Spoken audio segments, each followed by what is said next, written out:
Hello guys, welcome to 5th generation hobby shop and welcome to another unboxing and testing. Shoutout po natin si Sir Krios Bompat. Sir, welcome to 5th generation hobby shop. This is the PX4 Storm airgun pistol dual ammo. So pwede po siya sa steel ball, yan, pwede siya sa steel BBs, pwede rin siya sa 4.5mm 177 pellet. Yan, caliber 177 na lead pellet. So pwede siya dito sa bolitas at pwede rin siya sa timga. Ito yung lead pellets na 177. So I'm using the Gamma Magnum Energy na 7.56 grains pointed. This is 250 shots yung isang lata. So may kasama na siyang isang latang pellet tsaka isang 500 shots na steel ball. Yan. So again, dual ammo siya. Yan, double mag. 15 rounds po ang mag niya. 16 rounds. Yan, steel ball tapos 4.5mm lead pellets. CO2 powered. Ito yung kanyang CO2 cartridge. 12G. And it's blowback. Yan, blowback. So, this is licensed by Beretta. This is the model's PX4 Storm. Yan, airgun pistol. Okay, buksan na natin. So, ayan so sir, may kasama na siyang owner's manual. Ayan, Beretta PX4 Storm. Ayan, ito yung unit. Mayroon siyang manual safety. Ito pala yung manual safety niya sa kabila. So, ito, design na to, design. Ayan, ito naman yung sa slide release, yung magazine. Ayan, markings. Sight. Naka-fix po yung sight niya, front and rear.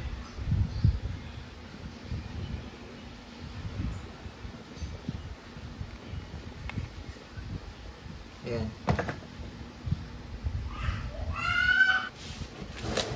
Okay, so ito po yung kanyang magazine. And ito mag-release po ito. Ito yung kanyang magazine. So, dual mag siya. Pwede siyang steel ball, pwede rin siyang pellets. So, depende sa inyo kung kahit saan man dyan maglalagay po kayo ng pellets or steel ball. O pwede po. So, ito, maglo-load tayo ng steel ball.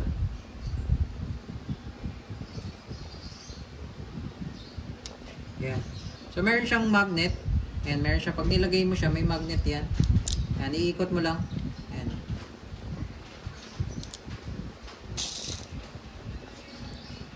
So, hindi po yan mahulog kasi meron po siyang magnet.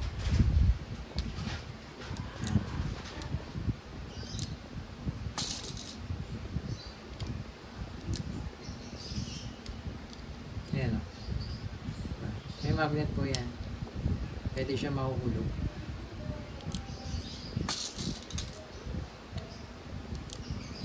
Yan. So, kompleto na po yung 8. Yan. Dito naman po sa kabila, pwede tayong maglagay dyan ng lead pellets. O pwede rin naman kayong maglagay dyan ng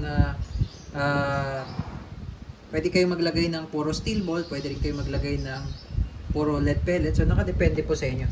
So ito, meron siyang kung saan anong position ng pellet, no? Meron siyang illustration, no? Saan naka-position yung pellet. So ito po yung pellet. Pag ganyan po. Ayan.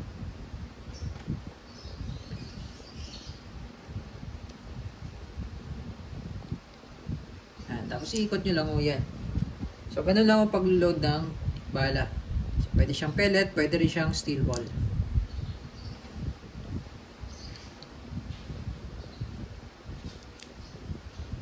Bali, yung isang rotary po, 8, tapos 8, kaya po 16 rounds.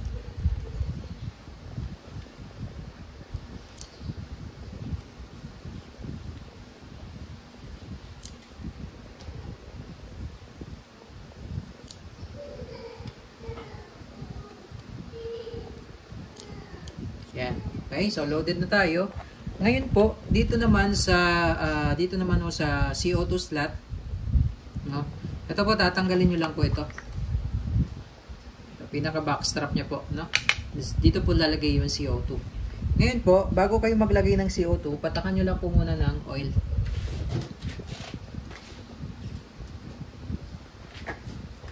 Every time po yan na maglalagay kayo ng CO2, patakan nyo po ng oil yung part na to. Yan sa may valve.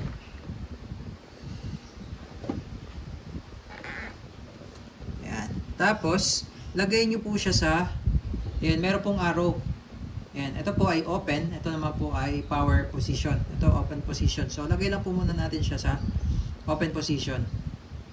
Yan. Open position po. Yan. Okay. Then, load natin yung CO2 cartridge.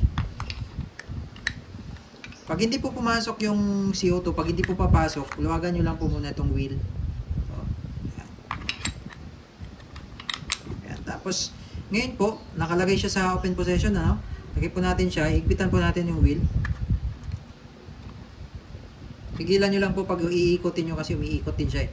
Pipigilan nyo po ito. Pag iikutin nyo po itong pinaka wheel nya. Kailangan mahigpit po ito, no? Bago natin lagay sa power position. Yan, ikot nyo lang po. Pag hindi nyo na ako maikot, ibig sabihin tama na po yung higpit nyan. Tapos ngayon, balik natin sa power position. So power position po. So babalik natin. No? Counterclockwise. Yan yung power position kanina. Lagay natin sa open position. Then, lagay natin yung CO2. Fit yung well. Tapos, lagay sa power position. Tapos, balik natin tong grip cover. Ayan. So, ito yung manual safety. So, pag isi-safe nyo po, ayan, naka-power mode siya. Pag isi-safe nyo, push nyo lang ito. Backward po ito. Push backward, then down. Ayan, yan yung safe. Yan yung safe. Tapos, paglagay nyo naman sa fire mode, ganun lang. Backward, then up. Okay? Yan yung safe. So, ito, ano lang to, display lang po ito, hindi po yan gumagana. So, ito yung manual safety niya, no? Yung manual safety niya. Yan. So, nadidikak po siya pag nilagay nyo sa safe. Okay? So, lagay lang natin sa power. Then, testing natin yung steel ball and then yung lead pellets. So, pag ganyan po, no? Pasok. Okay, so pwede po kayo dito maglagay ng flashlight, accessories. Ayan, PX Force Storm dual ammo. Okay, firing PX Force Storm.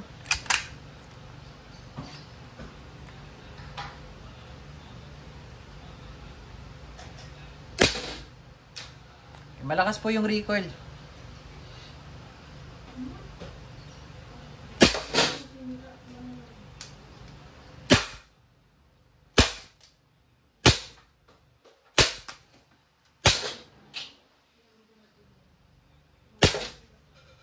Tapos testing naman po natin yung lead pellets. Yun yung lead pellets. Okay. Firing.